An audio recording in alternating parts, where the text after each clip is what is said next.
दर्शक बंधु वर्षा विषय किए न जाने आमे माने समस्ते जानिचे वर्षा हेबा एक प्राकृतिक प्रक्रिया किंतु वर्तमान टेक्नोलोजी एते डेवलप जे वर्षा को मध्य आमे आर्टिफिशियली बा कृत्रिम भाव करा जाई पारिबो। एथिपाई आपण माने जानिथिबे आपणक घर देई बादल खंड भासी जाती मात्र बेले बेले वर्षा करती नाही।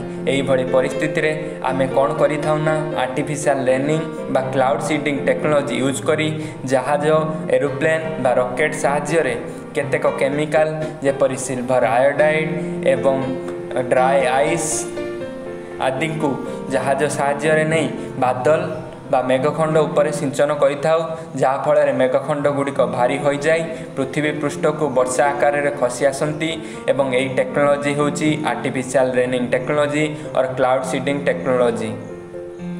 ये टेक्नोलोजी यूज से जगार होता है जे जगह आदौ वर्षा हुए ना बा वर्षार परिमाण कम यही टेक्नोलोजी यूज करी सबुठारु दामी सहर दुबई निजर पानीय जल संग्रह करिथाए एवं इलेक्ट्रिसिटी उत्पादन करथाए। खाली दुबई नुहे दुबई सह साउदी अरब इंडिया रे मध्य केतेक स्थान रे आर्टिफिशियल रेनिंग करा जाउची।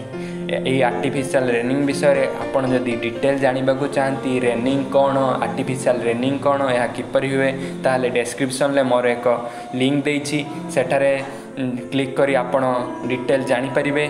Thank you.